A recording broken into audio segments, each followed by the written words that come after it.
voix du peuple, oh, la voix du peuple, oh, si tu as bien, oh. Vincent Chilouizi, étoile de la presse. La voix du peuple, toujours longueur d'avance. Les informations partout dans le monde. La voix du peuple, toujours actualité, la actualité. La voix du peuple, maman n'a pas yé. Oh, yango yo, la voix du peuple.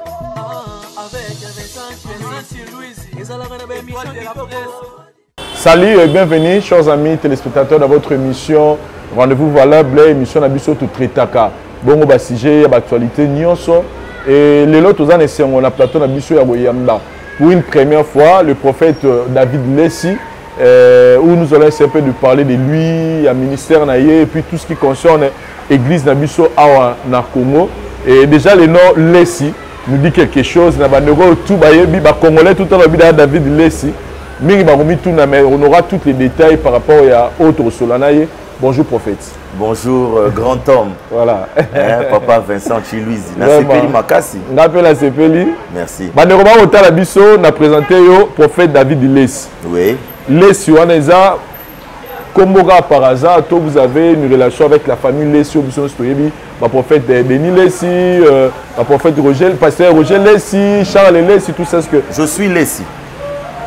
Je suis Lessi, moi je suis le fils aîné du feu patriarche Charles Lessi, qui était les pères et les grands frères de tous les Lessi.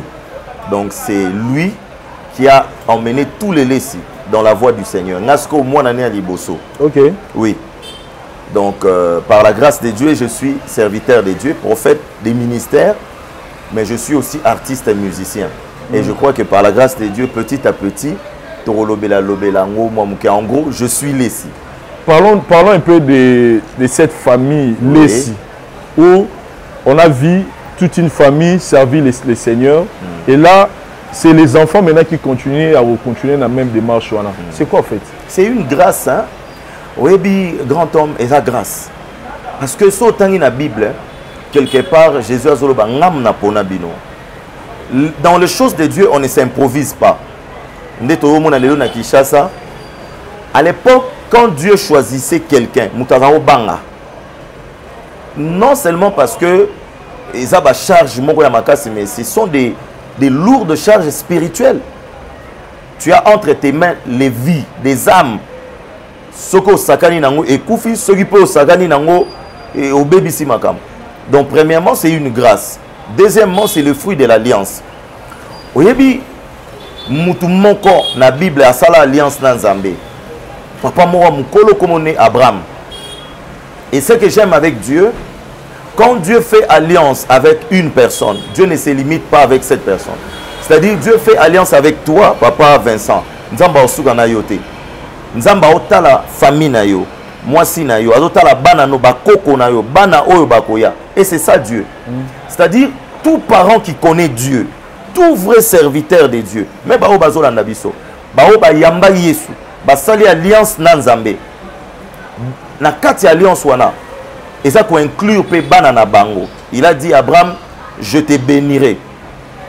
Toutes les familles de la terre seront bénies en toi. Bon, si toutes les familles de la terre sont bénies par une personne, à combien plus forte raison la famille d'Abraham lui-même?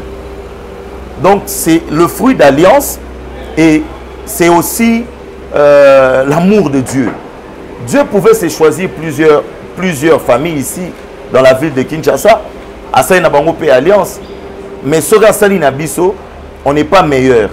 À jeter regard naïe, mais cela a commencé par une personne, mon père, le patriarche Charles Lessi, ou Azopema na Saint d'Abraham. Tant où il y a Yambi Yesu, mon konzipe mobile ici, a memi baleki naïe. Mon oncle Nanga Loko, l'évangéliste Roger, le prophète Denis, le pasteur Jean-Marie. Maman Rose. Maman Rose. Bon, Maman Rose était déjà mariée, mais ceux qui étaient à la maison. Hein, parce que tant qu'on a botami, ils étaient comme mes grands frères. Bah, oncle, bien que ce sont mes oncles. Parce que papa, le patriarche papa, papa na bango Koufi, ils étaient trop jeunes. C'est lui qui les a élevés. Si je peux le dire. Donc, il m'a si bango vie, si je peux le dire. Alors, wana baza baleki. basaleli nzambe na impact ya makasi moto aboya za te d'ailleurs bazo continuer et bon biso bana et je pense que c'est la meilleure des choses. Pourquoi? Parce que Dieu c'est le Dieu des générations. Au moni toyeba kala ba papa kayumbi beya toyeba balukunku sampu lelo toyebi yo mutu munene vraiment et tout le monde appelle baleki misusu pe ba jeune sou ba koya c'est-à-dire les choses évoluent mais même Kinshasa les choses évoluent mais ozokene nango pe na perfection. Donc je crois que c'est une grâce et c'est une meilleure grâce si je peux le dire. To poni en côté mais nzamba sali biso grâce et na révéler eloko moko. Oyebi biso ba africain surtout ba congolais to négliger makambo wana. Tant to aki kokola na yebaki papa moko azaki na yolo un grand chanteur papa Théophile Didoyongo. So tala bota ba ngo musicien biso si ce que otali abota bana parmi bana ezana moko que nayebi que j'apprécie beaucoup, un grand chanteur qui est aux États-Unis, Lola. Mais so yoki azoyemba, même s'il ne chante pas comme son père, mais on retrouve le flow de la famille Dido. Et je pense ba ami à papa naye, tant bazo monaye, bazako se souvenir na pauvre papa naye. La nature nous enseigne. Bon, si ko biso na bonzambe, ça pose toujours un problème parce que nayebi batu ba Hollanda ba oloba ah et comment makamuke papa na oya pena la sujet wala tikela nga pena vidéo wala pona ko tala mais na toujours avant to yasko na personnellement la neto yambi yo moko na ngai na zonga muke na famille toujours na famille. Aujourd'hui nous tous nous connaissons l'histoire comment la famille Lessie a fait son beau temps à Kinshasa awa et jusqu'aujourd'hui c'est parmi bateau to bige ba vanisa qui peut mon ministère awa. Mais aujourd'hui, nous avons un de vos oncles, prophète Denis Lessie, place à Zazor Hotel à Kinshasa, aux États-Unis, à PC Mbote, qui aujourd'hui a pris direction Moroboué. Des fois, il est critiqué de toutes les manières. Pour la Badoussou soit perdu, pour la Badoussou a tengami, pour la Badoussou. Donc aujourd'hui, c'est Moutounio, ça doit être la liste sur Moroboué. Mais Bino Moro, la famille, tout ce qui est devenu aujourd'hui le prophète Denis Lessie. Bon interprétation. Premièrement, nous sommes une famille très soudée. Kolando au monde arawanate. Tu vois, mon père, je l'ai dit avec beaucoup de respect, le prophète Denis. Papa ngana mona, c'est pas parce que aza papo yanga. On a zo betolo masolo en 1992. Tozo fa na motel Fikin, à sala campagne moko, wana tozo tanga na malula. Na misu na ngamo na mona. Ba magicien moko ba ya sur place ba mekaye mais ba koya balala na se. Lui c'est un prophète. Les prophètes même dans la Bible ont été mal compris. Tamutuloko la Jean-Baptiste, n'a pas cet exemple. Jean-Baptiste papa a sacrificateur, maman a servante de Dieu. Jean-Baptiste a sali ministère libanda ya temple. Jean-Baptiste a sali ministère na temple té. Souverain sacrificateur, c'est déjà une contradiction. Moi, nous avons raté vie. Parce qu'il est né d'une famille où papa et maman sont sacrificateurs. Deuxième aspect, si on est azolata, azoliama banki na miel. Mais ça, c'est un malade, c'est un fou. C'est-à-dire que un prophète, chaque prophète a travaillé. J'ai toujours dit ceci, au lieu de critiquer, toko ta la prière to bonde là papa Vincent attendez nga na fandi boy ba tu soupe ba okota nga doute ba tu soupe ba croire na nga été mais la meilleure façon o ya kozwa la bonne réponse eza okene na prière ko bonde là so bondeli molimo mo santo a révéler parce que la Bible dit c'est le Saint-Esprit qui convainc a convaincre que muto aza nzambe to muto aza nzambe te mais tout ce que je sais c'est un homme de Dieu. Yako Saranate, je ne fais pas sa défense, c'est un homme de Dieu.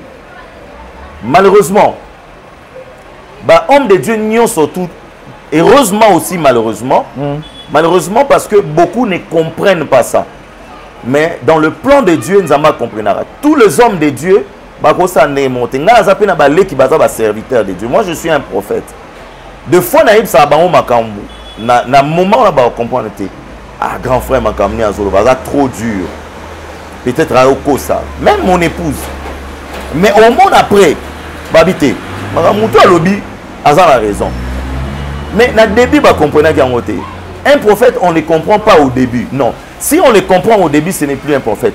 On le comprend après. C'est après que Jésus a couffé. Type Moura a terminé à quoi lobby réellement, cet homme était le fils de Dieu. Pourquoi le bac a monté avant Tambazo Betaï? Il a un grand ministère. Il a fait de grandes choses dans Mokili. Pas seulement à Kinshasa. Donc de telles personnes sont des personnes normalement dans les pays où les choses ont évolué. Baza Batoyo, il faut ba prophète Pelelo, Bayo Karabango.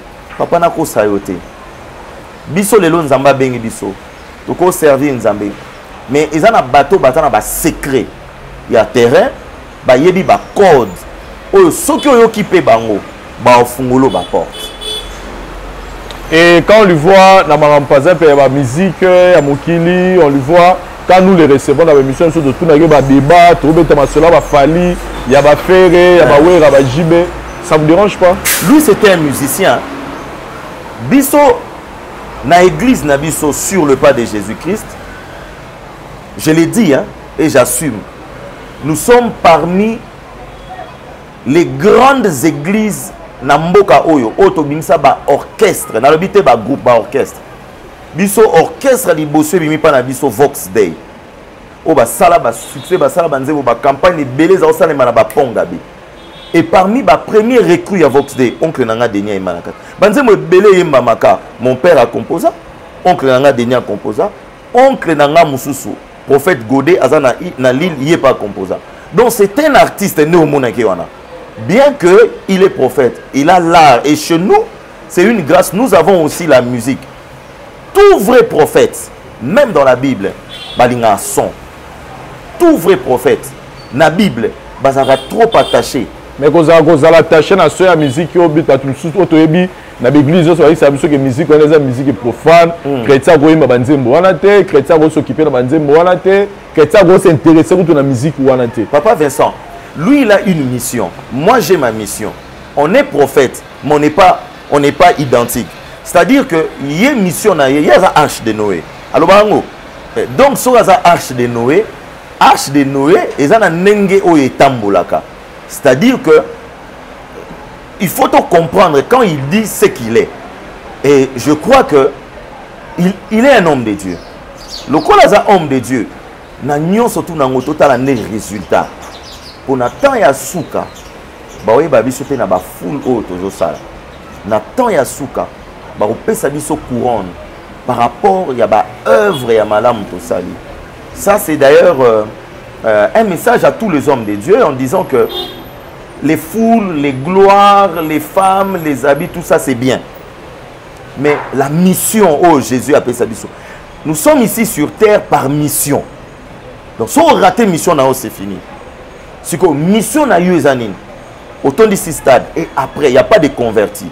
Au raté. Mission na biso. Et ça y a qu'au dépeuplé en faire. Côté à batouba en nouvelle. Ataba bongoni bangonyo surtout mais so mutumo ko papa. Après si bon moïné na nzambe. Na likolo fête salé.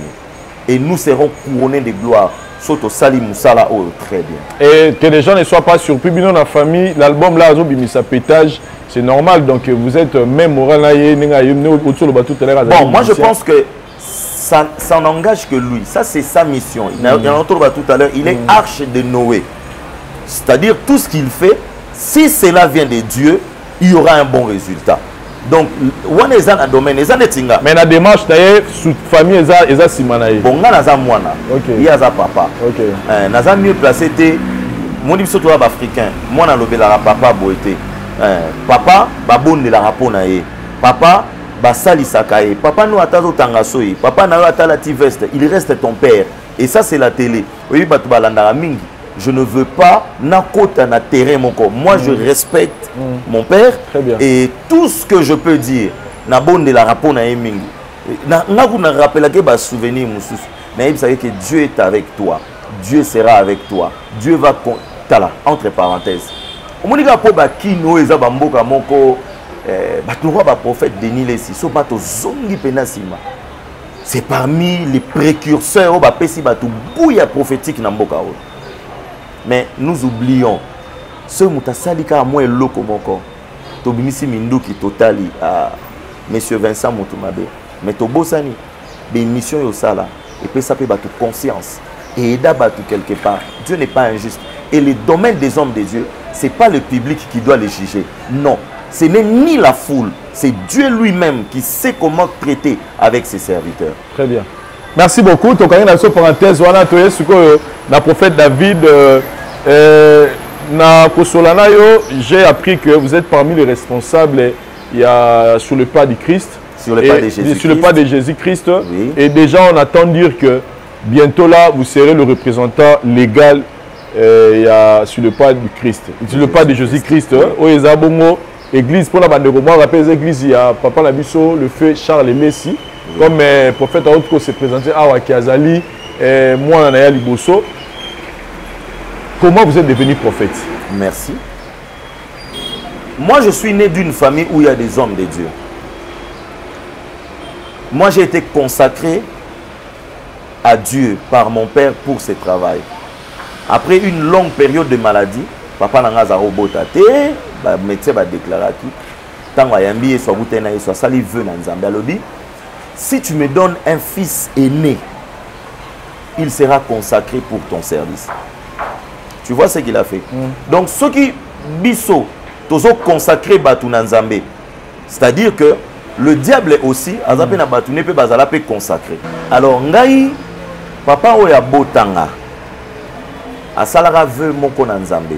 Après une longue période de maladie, ayebisi nzambe ndengo bikisinga, so opesinga mwana mobali ya liboso. Donc, a détaillaki, na reconsacré les yoye.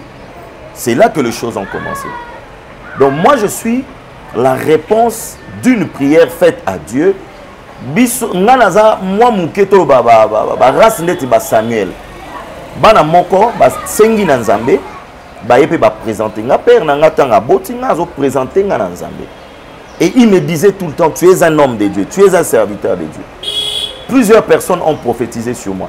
Déjà depuis mon bas âge, je recevais des messages. Pendant que je dormais, j'entendais des voix, Dieu me parlait. Mais Nazana qui est inconscient. Wana Nazana kata musique. Musique chrétienne toujours. Bien sûr, la bête musique à Mokilité. Dimanche, moka souka avant la longa Kinshasa na ko s'installer na poto, j'ai pris le micro devant l'église pour que l'ensemble prie pour moi. Saisi par le Saint-Esprit, j'ai dit une phrase en disant que je m'en vais comme un jeune homme. Mais je reviendrai comme un homme de Dieu. Tu sais, ma parole tolobaka. Oye kangami na se kangami likolo. Na komi na poto comme jeune homme nyosotu natani. C'est en 2005.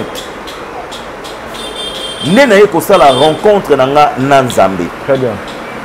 Na 2005, papa yé a teyaki sur le Saint-Esprit. Na okakara qui est le Saint-Esprit. Mais je ne le connaissais pas. Ses influences, je le voyais, je le sentais, mais la personne du Saint-Esprit, non. Et lorsqu'ils sont partis à Kinshasa, Bazongi, na koti prière, na dit Saint-Esprit, je vais te connaître. Jour à Liboso, na prière, rien. Yami balé, rien. Troisième jour, na sisipé l'autre côté. Na boutou na lali. Une grande lumière et koti na kati à chambre. J'entends clairement, le Saint-Esprit m'appelait.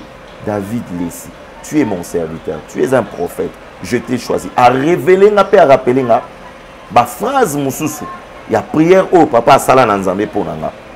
Donc, Tobo Tamara prophète était. Et pardon, Toko Mara prophète était. Tobo Tamara prophète. Maintenant, il y a un processus Maurice Salimanga. Tu dois être encadré, tu dois être formé, tu dois naître de nouveau aussi et faire la rencontre avec le Saint-Esprit. Tout vrai prophète, il faut aller Bamoli Monanzambe. Parce que les autres hommes ont sakola, n'a pas influence peu traditionnelle. Prophète, non. Il y a d'autres personnes qui prophétisent dans l'église, mais à prophète, il y a un don, il y a prophétie. Mais un prophète des ministères, office, il y a prophète. Donc il y a un don. Un chantre peut avoir le don, mais le prophète lui-même est un don. Il y a un don. Et en 2005, on a déclenchement et banni. J'ai commencé comme un modérateur. Malembe. Et quand j'ai dit à mon père, à ce qu'il a à comprendre, donc mon ministère a commencé à Londres. dans la maison familiale, dans ma chambre. C'est là que Dieu a quitté le ciel. Aeko Lukanga, un jeune homme. Aponinga, akotinga makambunae. Et tout cheminer dans Zambé, formation si la raté, ti les autres autres formation, tout continue à kata musala dans Zambé, et tala esika tokomi. Et personnellement, Koyo Kayo déjà a un autour sur là que vous êtes le futur représentant légal de l'église. Cette histoire commence un peu à poser moi ma réflexion à mitou ya batu. Tozolo ba sur otali Jésus-Christ. Si y a bani ministère na etsa ki na évité ce parmi les apôtres et ba frères ne bazaki na kati. Bazalaki pe na kati. Parmi les 12 apôtres. Oui, il y avait aussi les frères de Jésus. Il y avait aussi les frères de Jésus. Bazalaki pe na kati. Mais avant de partir, il a laissé la responsabilité à qui? Oui. À Pierre. Oui, il y avait Pierre qui n'était pas. C'est-à-dire c'était Pierre. C'est sur toi qu'on bâtira une grande église. Il y avait Pierre, il y avait Jean, il y avait Jacques. Ok. Papa. C'est-à-dire que cela n'a pas. Oui. C'est-à-dire pourquoi le commis que et commis vraiment monnaie courant dans l'église presque nion soutenu dans Bourg à part la grande assemblée. Ce qui papa Koufi directement c'est son enfant qui prend la tête. Il y a l'église. Papa Vincent. L'église Batumsou Bazalagate Fora Rabino Bana Nebo remplacera papa. Papa Vincent. Ndenge yozali non, n'a pas ce exemple mon corps. Na robenga ekoko na biso. Papa Étienne Tshisekedi. Il a combattu pour Namboka. Toyebi yango. Dans ce tobotamate. Très bien. Tozala bana mike. T'as la récompense Nzamba Erosala. Qui est le père de la nation aujourd'hui? Son fils. C'est son fils. Tout vrai père, tout vrai homme de Dieu, ou a sali alliance dans Zambé. Na kati alliance ou na sali dans Zambé, on retrouvera impérativement des hommes de Dieu, des serviteurs de Dieu. Na kati bananae. Esaïe Zoloba, voici moi et les enfants que Dieu m'a donnés. Nous sommes des signes et des présages. Alors, biso tozui grâce. Papa Saleli Zambé. Encadré Batu, il a été père spirituel pour plusieurs, mentor pour plusieurs. Bisobana, tout ça il y a un problème. Nous devons servir Dieu. Et d'ailleurs, pourquoi on a Congo pose un problème? Mais na bamboka ba pays où ils ont développé, il prépare déjà, ba prépare kabana na bango. Jimmy Chouagat, Jimmy Chouagat. Abotara mwana moko ya mobali, pasteur Doni. Il est pasteur à Koli. Mais moi, na ya Doni wana, Azapé pasteur, Gabriel, ba génération Nabiso, il est pasteur. Jimmy Chouagat lui-même dit, si je ne suis pas là, c'est Doni. Si Doni n'est pas là, c'est Gabriel. Est-ce qu'ils sont fous quand ils font ça? Ma beza soki moi nazana elo kanzambete, azana pelte. Mais moi je pense que les aba débat mon pamba, bah tu faut ba CP là par contre, bah encourager parce que qu'on se le dise, tout solo là nous pensa. Oui, mais le pasteur va souffrir mingi na musala we. Muta ko comprendre yo malamu à part moi sinayo eza mwana na yo. Collaborateur à comprendre yo. Oui. Mais moi na yo a sala yo mabe penza te. Mais collaborateurs a l'intérêt na yo. Je ne dis pas que les collaborateurs baza mabe, non. Et si les enfants ont la chose de Dieu, si les enfants sont dans l'alliance de Dieu, ils peuvent servir Dieu. En tout cas, de ces côtés-là, on a un esprit ouvert, je comprends. Que tout le monde a mon et pose un problème. Mais ce qui n'a pas de mindele, et ça coûte débat qui coûte discuter.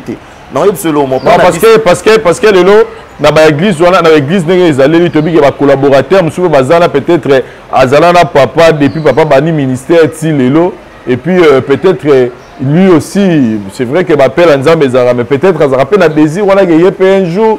Ah, Kambailo, mais au monde, moi là, au souffrant pendant la maramangoto, bon, moi, c'est ce qui a posé des problèmes dans l'église de Belé pour ne pas citer le nom ici. Moi, j'ai souffert, mais papa a souffert. Moi, j'ai souffert karaté. Salomon a fait plus que David. David a combattu. David a été un homme de guerre, un homme de sang. Salomon ne peut pas combattre. Salomon doit venir dans la stabilité, doit travailler. C'est ça, c'est comme ça. Papa Stémaï, non, Vincent, papa Vincent, c'est normal, c'est mon frère. C'est ton frère. Je voulais dire ceci. Au Moni, na Musala Nzambe, on ne s'improvise pas. Bon Nzambe à solo, ba yekola kango na mutu atamboli na nzambe ya solo pe abangi nzambe ya solo mais pona na conclure na oloba que papa nyonso atamboli na nzambe ya solo mama nyonso atamboli na nzambe ya solo asali alliance na nzambe bana na ye ba servir nzambe so ke otali bana ba chef coutumier bana ba mfumu bana ya bandoki na ba tribu mususu la sorcellerie est normale pour na bango, c'est-à-dire lorsque le père n'est plus ba oluka mutu ba pesa ye lokango. Tu es d'accord avec moi? Moi na wana moni pas c'était moi na wana luka ngote, c'est-à-dire qu'il y a une prédisposition nzamba se a ponier ayebi ke oyo bibota oyo mutoyo a osalela ngai. Voilà. Et maintenant Lelo, vous êtes c'est-à-dire que bientôt vous serez le représentant légal il y a sur le pas de Jésus-Christ. Mais quelle est l'analyse que vous faites aujourd'hui? Il y a Église de Réveil, Nakati Yambo, Kanabiso RDC. Église de Réveil. Ils ont un apport positif, Lelo, par rapport parce que aux à Londres. Oui. Tu sais comment les choses fonctionnent là-bas. Oui. S'il faut comparer l'église par rapport à place aux à Londres et à Congo, l'église aujourd'hui joue un rôle positif pour le développement en Mbokato et comme il peut vous avoir parmi la raison ils ont freiné le développement en Mboka. Bon, terrain ya poto yoke na poto na terrain ya awa et keseni.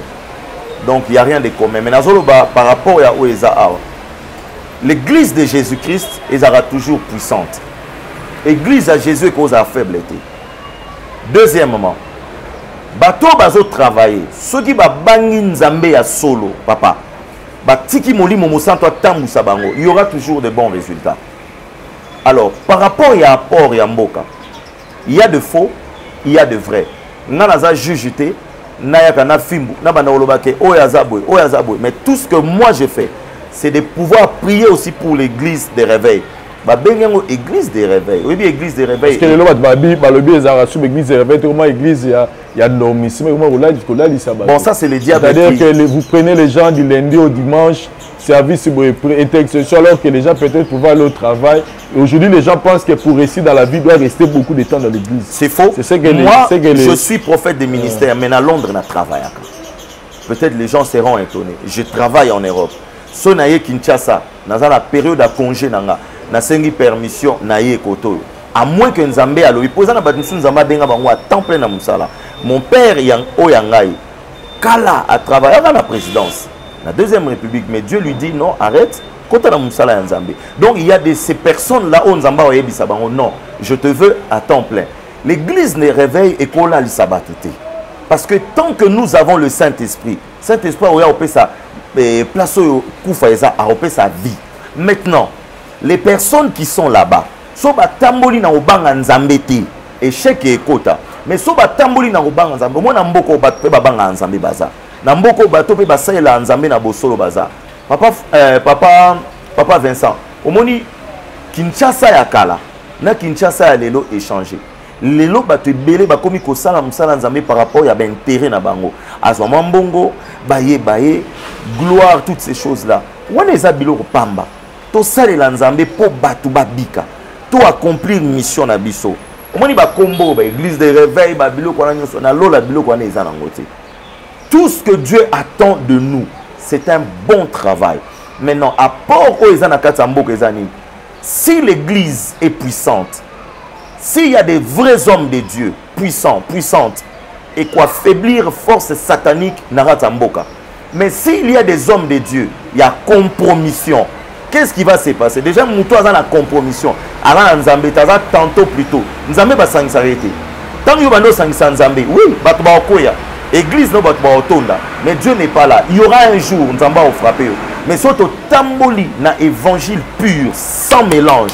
Quand on a kamnazo ebiso, mboka oyo, et ça a toujours au pambolama.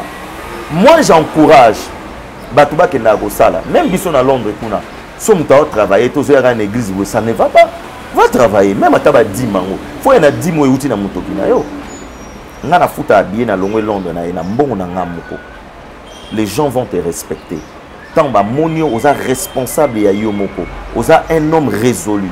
C'est-à-dire que l'église doit aussi encourager les gens à travailler. Pas ces ans en mboka. Yango prier na ngeza nzamba pambola biso pe ba homme de Dieu. Pourquoi?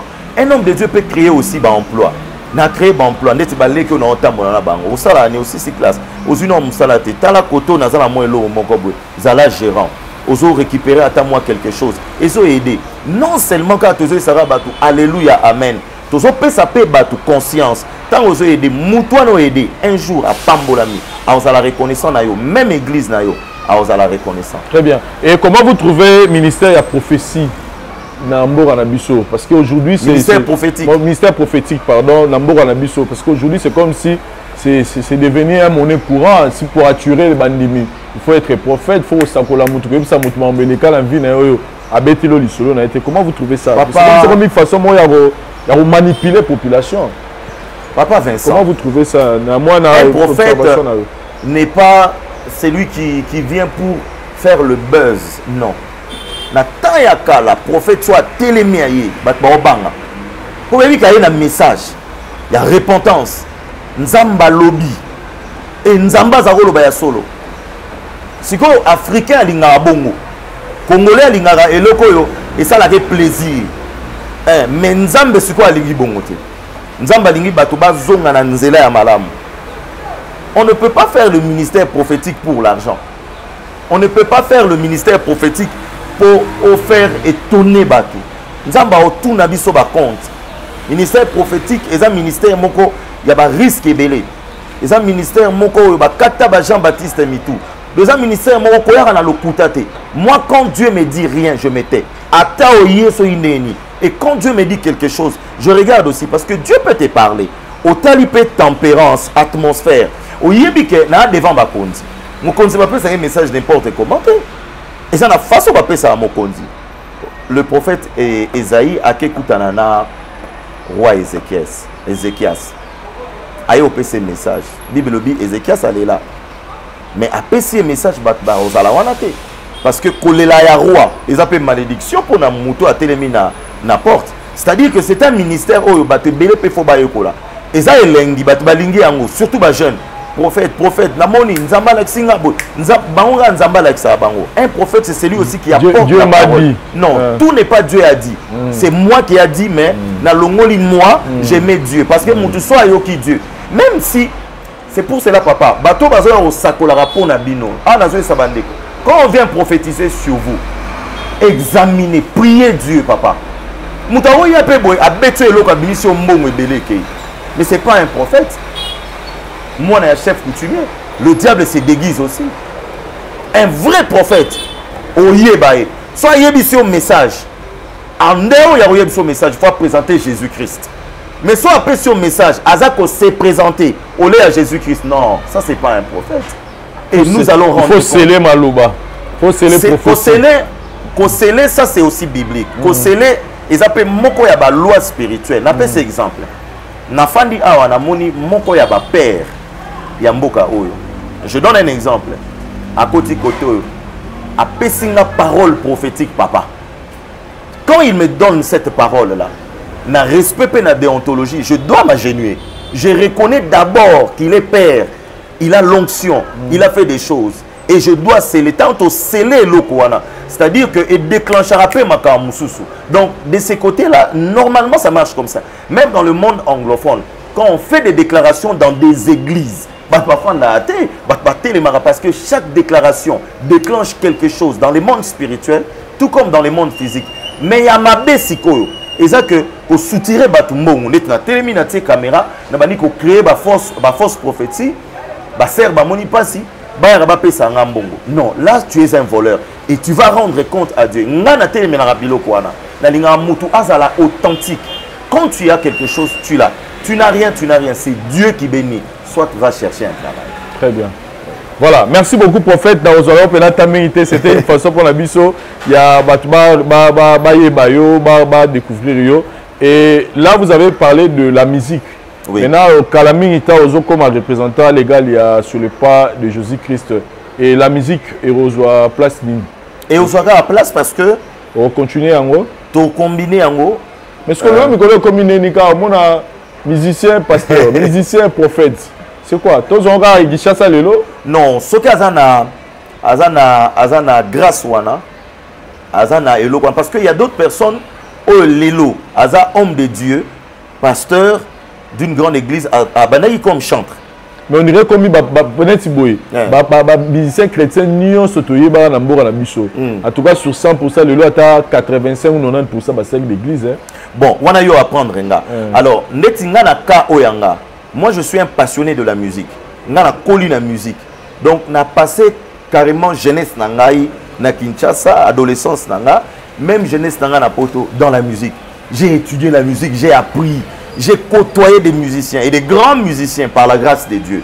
Donc, dans le festival, j'ai accompagné la période où vague de musiciens chrétiens à Londres. C'était moi le batteur. J'ai accompagné tous ces musiciens-là. Et je pense que ce n'est pas en vain que Dieu m'a donné cette grâce-là. Maintenant, ils ont pour la perfection. Ils ont pour la épambola l'église. On négligeait un jour, qu'est-ce que je vais faire? Je vais combiner et la musique et la prédication, bien que ça va office moko et keseni, mais la musique c'est importante. Pourquoi? Et sangani et zo kita gloire et nzambe et zo benda, et c'est très beau de voir un leader, un pasteur qui est aussi chanteur, à comprendre le souci à artiste et musicien, à comprendre les passer à musicien, parce que ils rappellent la guerre moko na kati église, les pasteurs et les musiciens. Les musiciens disent ils sont négligés. Le pasteur dit les musiciens na moment la parole. Maintenant quand toi tu as ces doubles manteaux là, on comprend le bango et tu feras un bon travail. Non seulement il y a un pasteur, il y a un coach pour na bango. Et quand je vois tous les pasteurs ici qui font ça, et je bénis Dieu parce que mais avec l'aide du Saint-Esprit, et ça demande aussi le moyen. On arrivera, papa Vincent. Un message pour la diminution soit sous le pas de Jésus-Christ. C'est pas au talon dans mon kili. Napesi bango mbote. Je suis votre frère. Je suis votre petit. Je suis aussi un homme de Dieu. Totambola sur le pas. Bisoza sur le pas de Jésus. Comment Jésus a marché? Dans la simplicité. Mon père à moi était le plus simple. Parmi les grands pasteurs de la RDC, la simple il a fait le monde entier à l'époque, vers les années 80. Mais simple. Totalement la simplicité. Pas de mélange. Sur le pas de Jésus, on ne mélange pas. Mon père n'a jamais connu de mélange. J'ai pris pour toi, c'est fini. Sur le pas de Jésus-Christ, c'est la parole. Nous sommes assis sur la parole. La fondation. Notre fondement, c'est la parole. Sur le pas de Jésus-Christ, c'est une grande école de foi. Parce que mon père était un homme de foi. C'est-à-dire que je ne vois pas, je crois. Même le prophète Denis, c'est un grand homme de foi. Il y a des choses qu'il dit. Un prophète, c'est aussi un homme de foi. Stade de martyr. Stade de martyr. Le comment appartient à Dieu. Sur le pas de Jésus-Christ, c'est la crainte de Dieu. Et c'est de donner la vie aux ossements desséchés par la puissance du Saint-Esprit. Très bien. Merci beaucoup, prophète David. Je pense que c'est pour la première, mais pas la dernière fois que on a émission la Bisso. Nous étions tellement ravis à ça la moi échange oyo. Pour nous un peu moins fixé, dans des détails belés. Mais si c'est que ceux qui vont encore retenir les lots, dans le passage dans l'émission la Bisso va retenir. Les lots va retenir qu'il y a une seule personne qui est mort à la croix, qui est ressuscité après le 3e jour. Il est vivant. C'est Jésus-Christ de Nazareth. Attends le lobat boboya. Oh, Jésus azanzamba mindele. Il est notre Dieu. To retenir nini que Jésus revient bientôt. Yom tozo landanga. O pesa bo moino na Yesu te. Vi a basi. Olembi vi wanate. Vi a masanga. Olembi vi wanate. Vi ezaka moko na Yesu. Biso zo ba jeune, je suis un jeune. Je suis marié, j'ai 4 enfants. Mais natiki poto, confort, natiki makamionso. Naina moya Kinshasa, je viens prêcher la parole de Dieu. Penses-tu que ce Dieu-là est injuste? Pas beau ça, non. Je viens te communiquer la foi. Je viens te communiquer la vie de Jésus. Et si tu fais la rencontre avec ces seigneurs, ces sauveurs aujourd'hui, tu verras comment est-ce que ta vie va changer. Permettre ça à moi prière. Pour la route d'ailleurs. Aux Olandanga, partout aux Ali. Vous avez une situation difficile, vous êtes malade. Tchaka loboko na motema na yo. Dieu de grâce et de gloire, je te bénis pour ces instants. Tu m'as envoyé à Kinshasa pour une mission. C'est quoi cette mission? C'est de parler de Jésus-Christ aux médias, c'est de parler de Jésus-Christ partout, même dans les rues de Kinshasa. Seigneur, je t'élève, je présente ton nom dans la vie de mon frère qui me suit, dans la vie de ma soeur qui me suit. Sozo Landanga, situation n'est pas compliquée, maladie, blocage, freinage, sorcellerie et tout consort. Que Dieu intervienne dans la situation.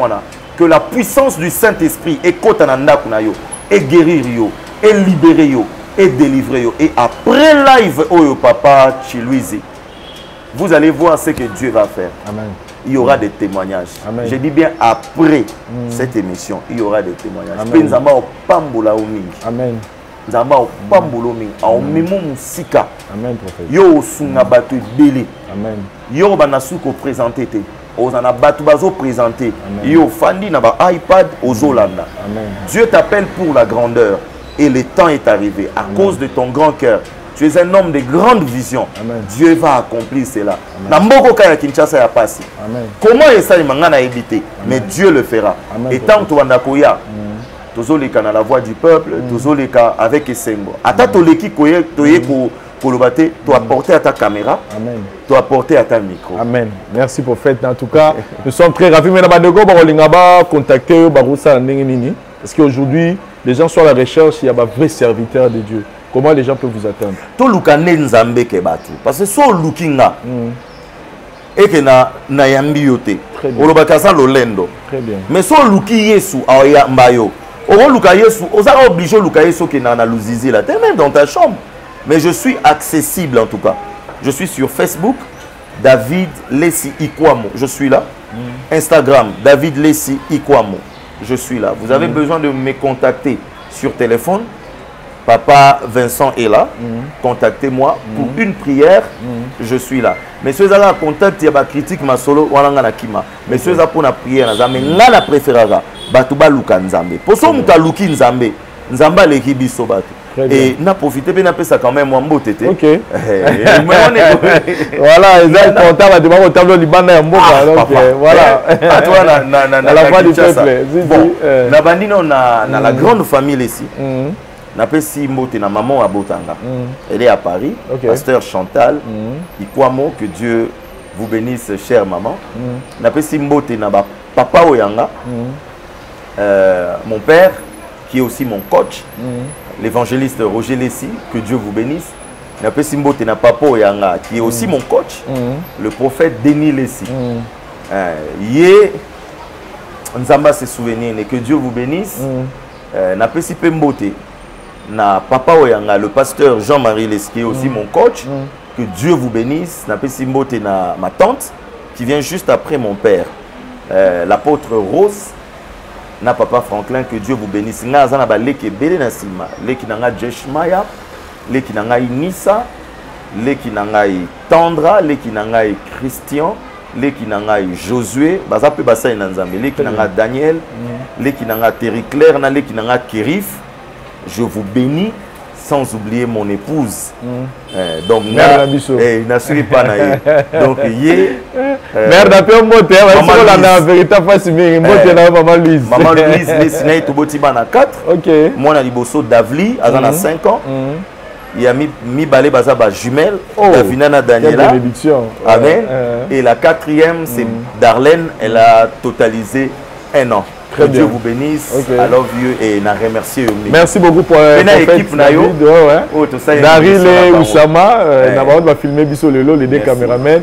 Merci beaucoup prophète et merci. Na bandogonos botali biso donc sur le pas de Jésus et adresse ces années pour de Oussama ni peut ba na bango parti. Bien sûr.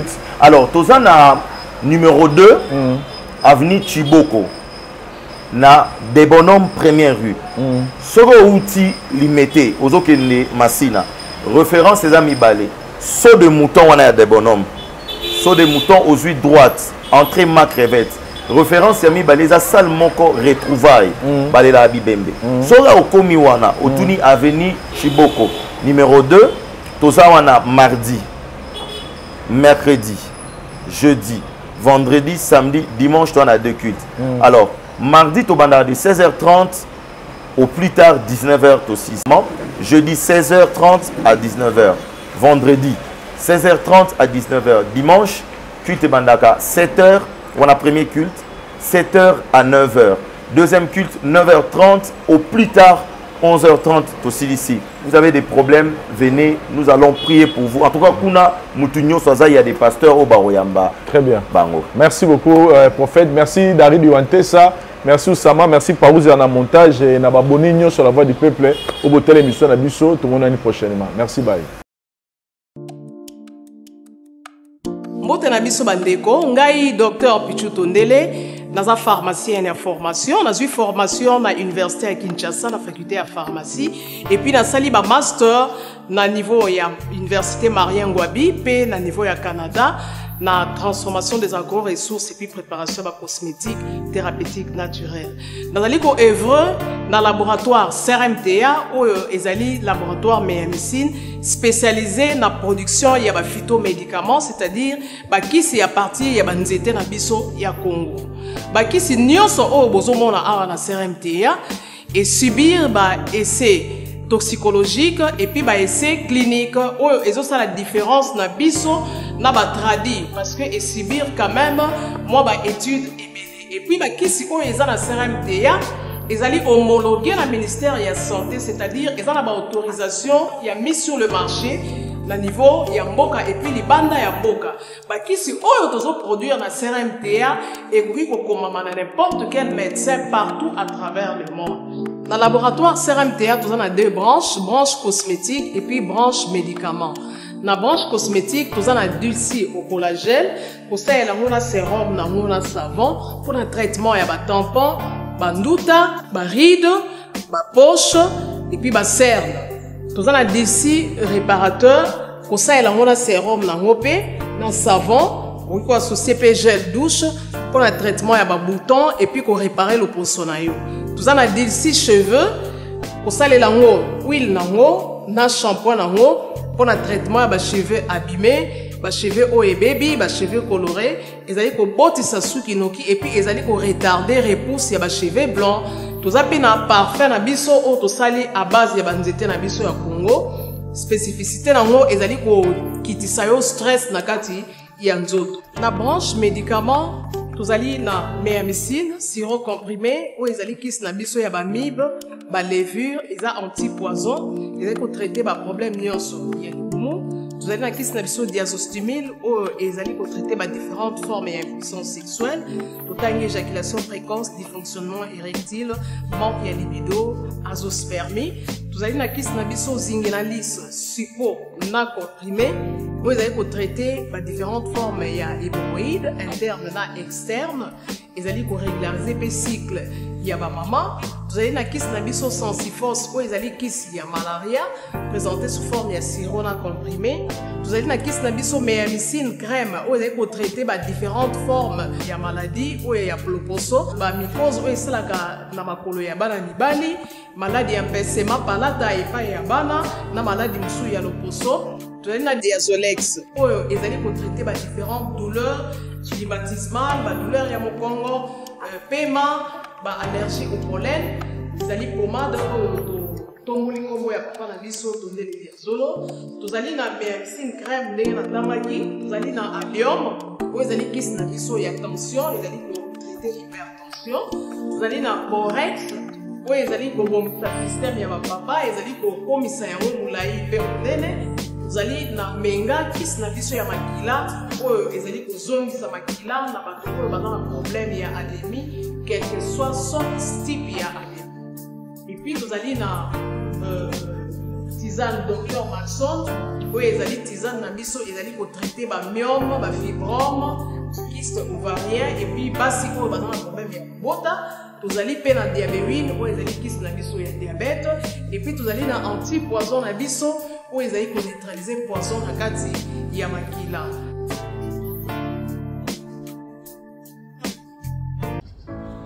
Créteil, Créteil, Créteil, nous sommes là.